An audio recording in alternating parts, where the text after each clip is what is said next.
자, 3회 Q&A 복습 동영상 복동이를 촬영합니다. 질문 자체가 이렇게 나왔어요.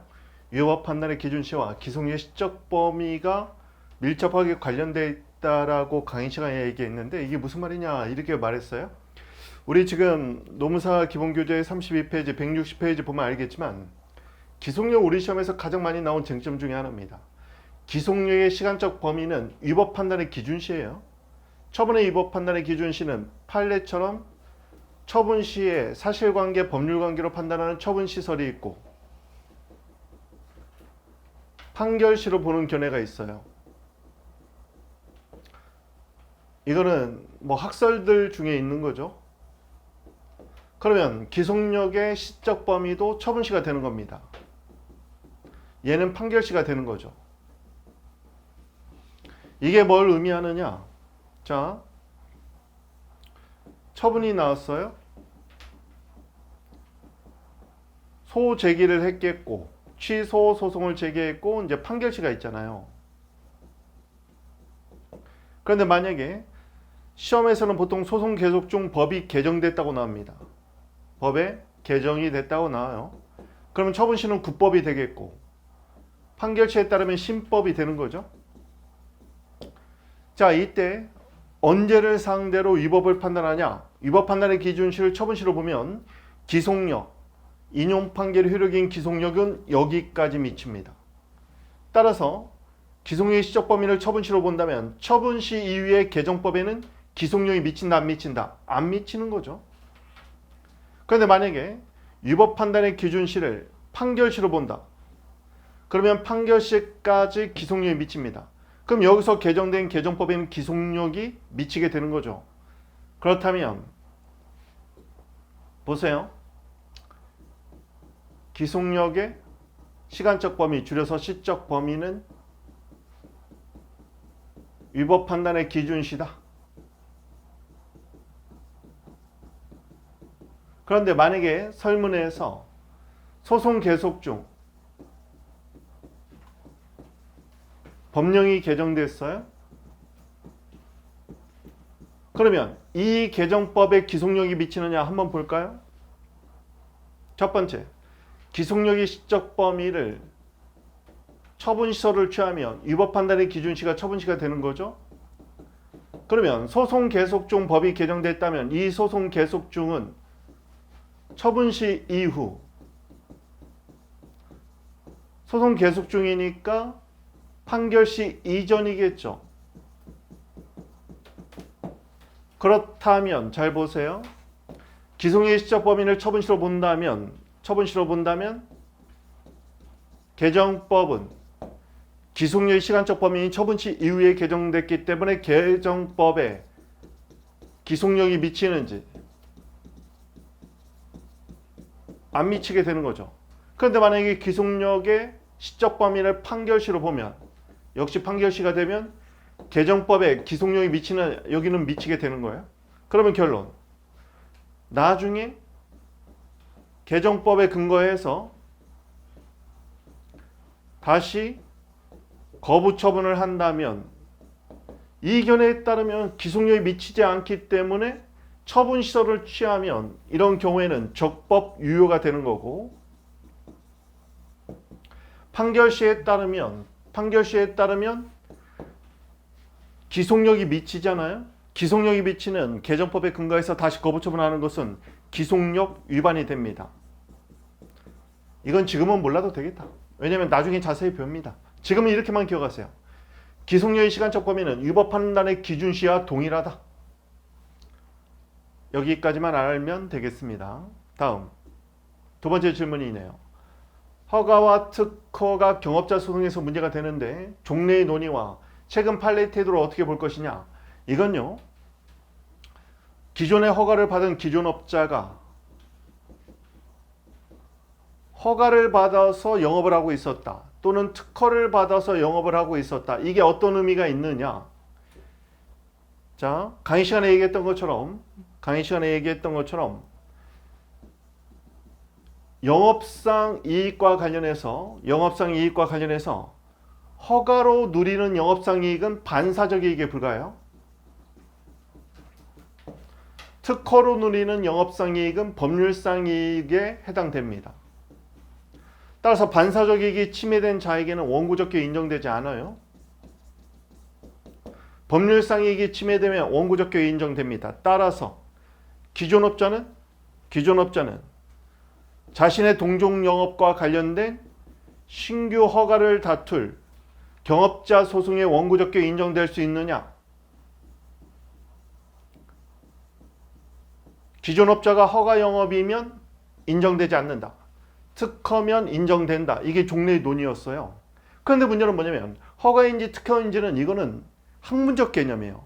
법에서 명확하게 이 허가는 특허다. 이 허가는 허가다. 이렇게 규정하고 있지 않아요. 그러다 보니까 우리 판례는 허가인지 특허인지 그 법적 성질을 더 이상 따지지 않고, 과거에는 이렇게 봤지만 이런 법적 성질을 불문하고 이런 허가 처분, 특허 처분의 근거 법규가 과당 경쟁으로 인한 경영의 불합리를 방지하는 취지가 있다면, 과당 경쟁이란 말은 뭐냐면 당연한 정도를 초과하는 경쟁이에요. 과당 경쟁으로 인한 경영의 불합리를 방지하는 취지가 있다면 법률상 이익으로 영업상 이익을 보호한다고 해석을 해주는 겁니다. 따라서 과당 경쟁으로 인한 경영의 불합리를 방지하는 취지가 있다면 경업자 소송의 원고적격 긍정이 되는 거고, 그런 방지 규정 취지가 없다면 경업자 소송의 원고적격을 부정하겠다는 겁니다. 그럼 어떻게 되느냐? 실제 답안지 쓸 때는 종래의 논의도 써주고 최근 판례의 논의까지 답안지에 다 써주는 게 좋습니다. 물론 포섭을 할 때는 이쪽으로 가는 게 좋겠어. 자, 연기이긴 한데 3회째 질문이긴 한데 사실 뒤에서 배울 내용입니다. 그래서 처음 공부하는 사람들에게는 좀 질문이 어려울 수도 있겠어요. 어차피 나중에 뒤에 배웁니다. 다음, 행정기본법 36조 6항을 봅니다. 이게요, 2023년 3월 24일부터 시행되고 있어요. 2년 유예가 걸렸거든요. 근데 우리 시험에 23년 6월에 1차 결정이 나온 걸로 해서 이번 2023년 제1물에서 시험에 출제가 됐단 말이죠. 상에 보면 이 신청에 대한 결과를 통지받은 후 행정심판이나 행정소송을 제기하려고 하는 자는 결과를 통지받은 날로부터 90일 이내에 행정심판과 행정소송을 제기할 수 있다, 이렇게 되어 있습니다. 그러면 이거는 사실은 내일 질문이 나와야 돼요. 왜냐면 혹은 우리가 일기 때 기출문제를 다 풀어볼 건데 1차 결정과 2차 결정이 있죠. 이거는 지금 뭐 때문에 질문이 나오는 거냐면 2023년 노무사 시험 제1문 기출문제 때문에 질문이 나온 사안입니다. 중요한 거 뭐냐면 행정기본법 36조는 2023년 3월 24일부터 시행되고 있다는 거예요. 그러면 과거에는 어떻게 봤냐? 과거 판례의 논의는요, 판례는 법령의 규정에 없을 문자입니다. 이의 신청을 제기하면 이것을 새로운 신청으로 봤어요. 그래서 여기에서 만약에 이의 신청의 결정이 이루어졌다, 다시 기각 결정이 이루어졌다, 그러면 이것을 새로운 거부 처분으로 봤습니다. 제가 볼 때는 이 문제를 내신 분은 아마 이 최신 판례로 시험을 냈다고 보여져요. 그러면 상황 같은 경우는 이주대책 대상자로 신청을 했다가 거부가 나와서 1차 결정이 있고, 근데 나중에 다시 이의 신청을 했거든요. 이의 신청이 법률에 별도의 규정이 없다면 얘는 새로운 신청으로 보고, 그러면 이의 신청에 대한 2차 결정은 새로운 거부 처분이 되는 거죠. 따라서 2차 결정이 소의 대상이 된다. 이게 판례의 태도에 따른 결론입니다. 2차 결정이 소의 대상이 된다면 2차 결정서 송달시로부터 90일이 되는 거죠. 그런데 이와 달리 행기법이 적용되면 어떻게 되느냐? 행기법이 적용되면 36조 1항이 적용되면 법령의 근거 없는 이의 신청이 가능해집니다. 그러면 판례하고의 결정적인 차이점은 뭐냐면 판례는 법령에 근거 없는 이의 신청을 새로운 허가 신청으로 보겠다는 겁니다. 그런데 행정기본법 36조가 적용되면 이 이의 신청은요, 새로운 신청이 아니라 뭐가 된다? 행정 심판이 아닌 이의 신청이 돼요.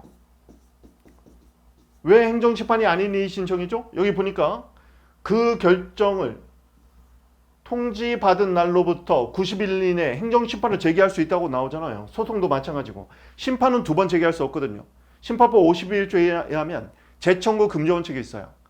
행정심판을 한 번 청구하면 나중에 소송으로 넘어가야 돼. 심판을 다시 제기할 수는 없어. 그런데 심판을 제기할 수 있다는 말은 36조에 따른 이의신청은 행정심판이 아닌 이의신청이니까 행정심판이 가능한 거거든요. 행정심판이 아닌 이의신청이 됩니다. 뭐가 아니에요? 종래 판례에 따르면 종래 판례, 즉 2023년 3월 24일 이전이었다면 얘는 새로운 신청이거든. 새로운 허가 신청인데 지금은 행정기본법이 적용되는 바람에 새로운 신청이 아니라 그냥 행정심판이 아닌 이의신청이 돼버리는 거예요. 그러면 행정심판이 아닌 이의신청에서 기각결정이 나왔어요. 이건 우리 시험에서는 제2차 결정이었죠. 이때 소의 대상은 뭐냐? 소의 대상은 뭐냐? 우리 판례는 행정심판이 아닌 이의신청은 일단은 사법 절차가 준용되지는 않는데 기각결정이 나오면요, 이건 그냥 원처분은 단순히 확정해 준 거죠. 그러면 새로운 불이익이 없다. 없으면 얘는 새로운 처분이 아닌 거야. 따라서 이때 소의 대상은 뭐가 되느냐? 당연히 이때는 원처분이 되는 겁니다. 이 행정심판이 아닌 이 신청의 기각결정은 새로운 처분이 아닌 거예요. 원처분을 확정했으니까 원처분이 소의 대상이 되는 겁니다. 근데 우리 판례는 만약에 인용결정이 나오면 새로운 불이익이 있으므로 이때는 인용결정이 소의 대상이 된다고 봐요. 근데 이때 주의해야 됩니다. 행정심판이 아닌 이 신청이 있어 인용결정이 새로운 소의 대상이 되기 위해서는, 새로운 불이익이 있기 위해서는 이때 인용결정은 당초 처분을 적극적으로 변경하는 처분이어야 돼요. 판례는 이 표현이 나와 있지는 않지만 법리적으로는 이렇습니다. 왜냐하면 소극적 변경인 일부 취소면 이때는 변경된 당초 처분이 소의 대상이 돼야 돼요.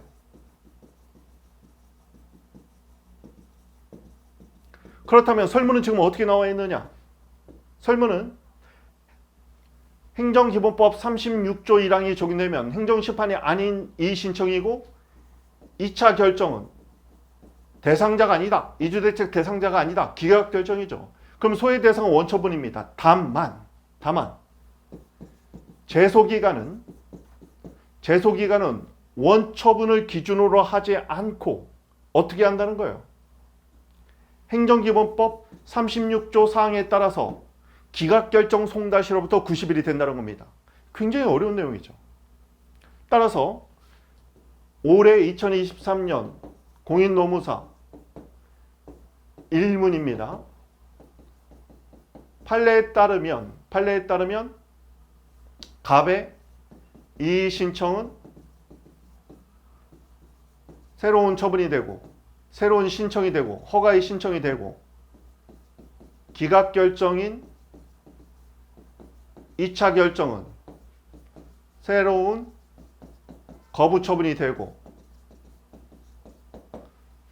따라서 결론, 소의 대상은 2차 결정, 제소기간의 기산점은 2차 결정 송달시가 됩니다. 그런데 잘 보세요. 행기법이 적용되면 36조가 적용되면 이때 이 신청은 새로운 신청이 아니라 뭐가 된다? 행정심판이 아닌 이의 신청이 됩니다. 그러면 기각결정은 뭐냐? 새로운 거부처분이 아니라 그냥 원처분 확정에 불과합니다. 그냥 원처분이 맞다 이런 결정인 거죠. 그럼 소외 대상이 뭐가 되냐? 소외 대상은 결국 원처분이 됩니다. 차이가 있죠 지금? 원처분이 1차 결정이 되는 거죠. 그러면 기산점은 언제가 되느냐? 원처분 송달시라고 쓰면 안 돼요. 이때는 2차 결정서 송달시입니다. 왜요? 행정기본법 36조 사항이 적용되기 때문입니다.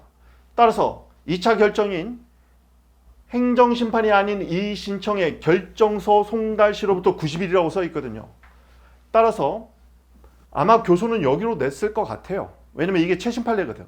이 판례에 따른 결론과 그런데 만약에 교수님, 왜냐면 저는 이걸 이쪽으로 냈다고 본 게 뭐냐면 2차 결정을 할 때 막 분석을 하는 게 나와. 행정청이 뭐 새롭게 검토를 했다 이런 말이 나와요. 새로운 거부처분으로 논리 구성을 하기 위한 장치가 들어가서 보면은. 그래서 이쪽으로 낸 것 같지만 사실은 행정기본법 36조 사항이 36조가 2023년 3월 24일부터 시행된다는 걸 교수가 미처 몰랐을 수 있어요. 만약에 그걸 알았다면 이 문제는 굉장히 좋은 문제입니다. 왜? 이게 시행된 뒤로 아직 판례는 없지만 왜냐면 시행된 지 지금 6개월도 안 됐잖아. 시험 볼 때는 거의 3개월밖에 안 된 사안에서 이거를 물어보는 최초의 시험 문제가 되는 거예요. 자, 이런 차이가 있다는 거 어려운 문제였어요. 제가 이거 행시에서도 내봤는데 수험생들 못 써요. 어려운 문제죠. 자, 그래서 올해 2023년 노무사 1문, 노무사 행정 1문은 사실은 시기적으로 봤을 때는 정확히 행정기본법 36조가 적용되는 사안입니다. 날짜로 따지면. 그렇지만 판례 사안은 좀 달랐다. 다음 마지막 3문 질문이 끝났네요. 사실 지금 나오는 질문들은 어떻게 보면 뒤에서 배울 내용들이 많습니다. 지금 당장 이해 안 돼도 돼요. 왜냐면 나중에 뒤에서 이 부분에 관해서 자세히 배우게 됩니다. 그럼에도 불구하고 한번 들어놓으면 해당 파트 나갈 때 좀 더 수월하겠죠. 방금 행정심판인 이의신청과 행정심판이 아닌 이의신청 이게 도대체 뭐야? 개별법에는 이의신청이라고 되어 있는데 얘가 사법 절차가 준용되는 특별행정심판인 경우도 있고 아닌 경우도 있단 말이죠. 논란이 많아. 그러다 보니까 판례를 통해서 우리가 알게 되는 겁니다. 얘는 행정심판이 아닌 이의신청, 얘는 행정심판의 이의신청. 이런 것들은 나중에 행정심판 파트에서 배우는 거예요. 그리고 허가와 특허에 따라서 경업자 소송의 원고적 인정 여부, 이건 원고적 계획에서 제3자 소송에서 문제됩니다. 해당 파트에서 자세히 배우게 되는 것이죠. 오늘은 Q&A 복습 동영상 복동이는 여기서 마치겠습니다. 자, 추가적으로 질문이 필요한 분들은 도원행정법연구소 카페에 가입하셔서 자유롭게 질문하시면 됩니다.